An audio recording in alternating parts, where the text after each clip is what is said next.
Greatest desire of Mrs. Amelia Abresch and her husband was to have a child. But there was a problem, and that is a tumor stood in the way.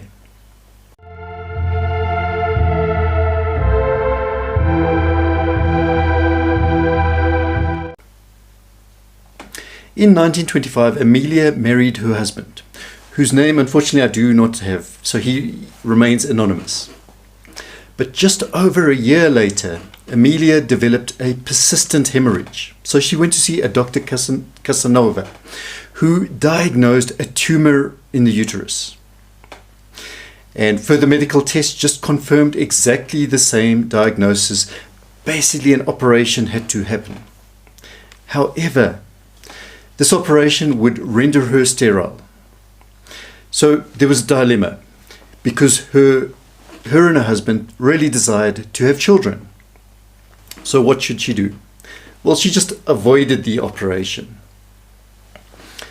And then 1 year later, that is in 1926, she fell pregnant, but because of the tumor, she suffered a miscarriage.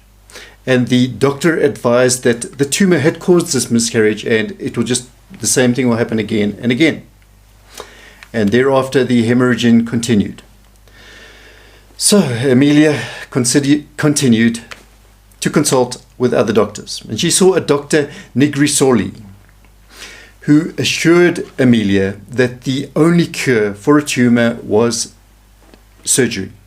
She went to see a different doctor, an obstetrician, a Dr. Tassanari, who gave her exactly the same advice.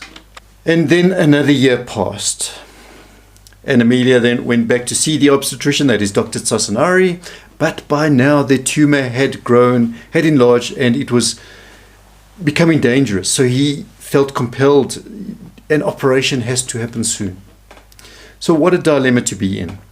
They desired a child, but before this, they'd have to have surgery, and the surgery would render her sterile, and there was no other option.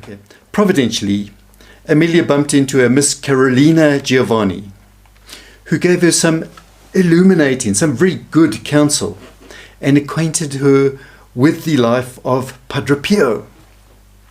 So Amelia and her husband now, one of their greatest desires, they knew they had to go and meet Padre Pio to give that route a try.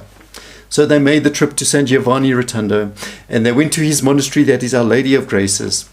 And there Amelia attended Padre Pio's confession. And this is how she puts it in her own words. I confessed my sins to him. And then I wished to say something about what was so dear to my heart. But the grace that I wanted to ask of God through his intercessor was so great. She felt it was so great that I did not know, I could not find the courage nor the words to ask this grace. So she just began by saying something. And she said, Padre, the doctors tell me that I should submit to an operation. Padre Pio said, follow the doctor's advice. Amelia was completely stunned and grieved and bewildered. And so she said, Padre, then I can never have any children.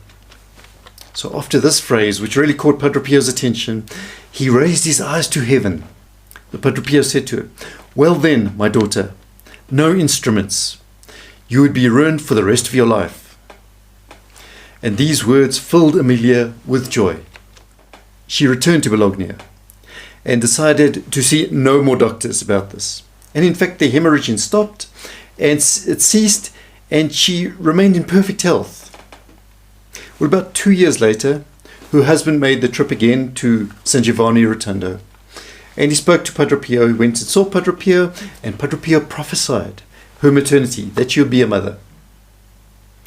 So, and her husband sent back a telegram saying, happier than ever, prepare a baby trousseau. She was now expecting a child. But as the pregnancy progressed and the baby grew, Mrs. Abresch began to have doubts, fearing that the tumor was coming back. However, and this happened, it's very curious, one morning before she got up, before rising, Padre Pio stood at the foot of her bed and he was holding a pillow. And on the pillow was a baby boy. So, excuse me, the way I understand it, it sounds like the baby had been born miraculously without Amelia even realizing it. If that is possible. It just sounds crazy, but that's the way it seems to have been. Then Padre Pio said, "Now, do you believe me?" And with that, he just disappeared. So a miracle had occurred through the intercession of Padre Pio. After that, Amelia and her husband moved to be within the shadow of the monastery, as she put it, as close to the monastery as possible. And their son they named Pio, whose birth was a miracle. Later on in life, he became a priest.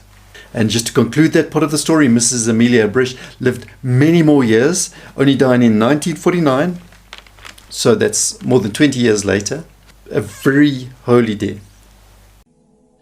In nome del Padre, del Figliolo e dello Spirito Santo, e così sia. Sia lodato Gesù e Maria, e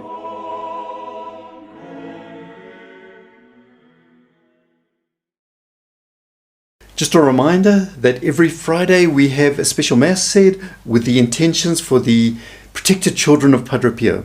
And if you would like to be part of our Mass prayer intentions, then please just click the words "Show More" directly below, and there'll be a description of exactly what to do. Basically, you go to our website and you send us a message from there. Yes, I would like to be included. That's all it is. Also, we would appreciate it if you would share our video with your friends. And that way we will help to you will be helping to spread the message of Padre Pio far and wide. If you haven't subscribed to our channel, please do subscribe. Click the notification bell thereafter, and YouTube will send you further notifications or notifications of any future videos we make. And then if we look here on the left, on the top is our most popular video. Click on that. I'm sure you won't be disappointed.